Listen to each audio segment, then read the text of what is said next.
Yo, what's going on, guys? I'm gonna give you the exact deload parameters that I utilize with my professional athletes each and every offseason. Let's get into it.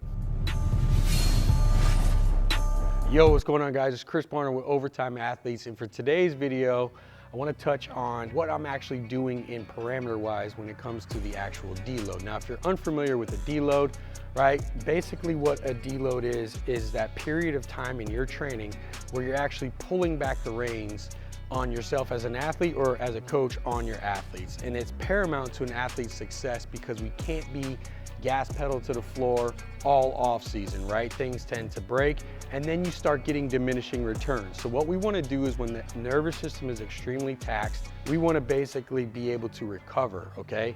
And with that, we're going to restore the muscle tissue, be able to come back with a sharper nervous system so that the athlete can super compensate, get some adaptation, and then attack the next training block when you actually vary the stimulus. So the big thing that we want to do is make sure that we program these in within our off season. Now, when do we actually want to do it? I usually typically love to start around after 3 to 5 weeks of training. And really what I base that on is the amount of volume, the amount of intensity, and where they're at in their actual training. For instance, if I'm doing general prep, this is very low level movement, very basic stuff. If I'm introducing a lot of new stimulus and they're doing a lot of isometrics or eccentrics, I'm gonna also condense. So it's just a matter of what they're actually doing and how much stress and stimulus I'm applying to those athletes. In any event, think anything after 3 to 5 weeks, you wanna program a week of deloading in. Now, during this time, what does that actually look like? You're still performing your week just like you naturally would of training. However, there's certain parameters that I like to do. So when it comes to the dynamic work, right? This is your speed, agility, change of direction, your plyometrics, things of that nature. The key is in the actual programming. So what I like to do is I like to actually regress a lot of those movements so that they're low impact, low stress, low stimulation. What do I mean by that? I'm not gonna have an athlete go make a cut in agility after running 10 yards of a full all-out sprint. Because what that's gonna do is, as they're going to decelerate, they have to decelerate that much more. It's much more high impact, more stress on the legs. What I'm going to do is I'm gonna condense it, make them move a little bit faster, maybe move their feet a little bit faster, things of that nature. Things that we can kind of sharpen the little auxiliaries. If they're jumping, I'm not gonna introduce any kind of new stimulus or new variation of jump, right, that the body's not adapted to. I'm going to keep it really low level and actually regress what they were just performing.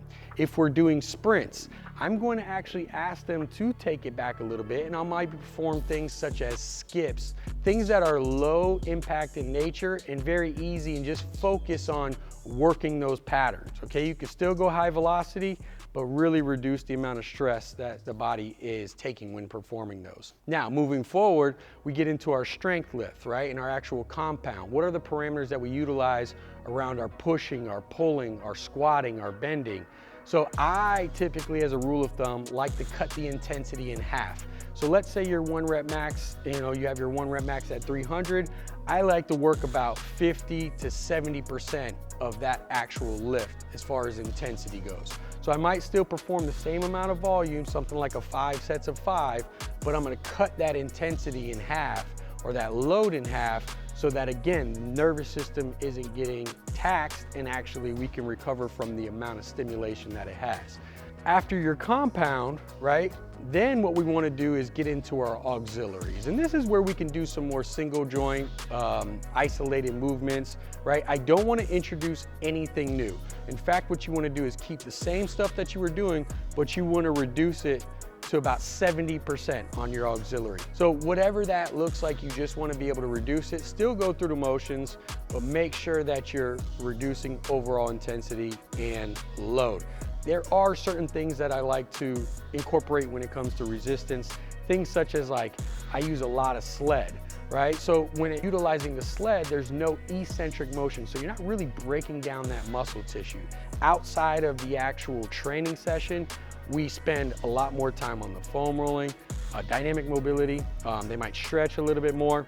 Whatever it is that you can do to promote recovery, I want you stacking that in that week so that when we enter that new training block, we're fresh and the athletes are ready to go to handle the new stimulus and stress. So I hope that helps, guys. Just wanted to kind of touch base on how I look at that. Now, obviously, every athlete's different. Each sport is different, but here's the principles that I kind of utilize, or parameters, I should say, when performing a deload. So I hope that helps, and I'll holler at you guys next time.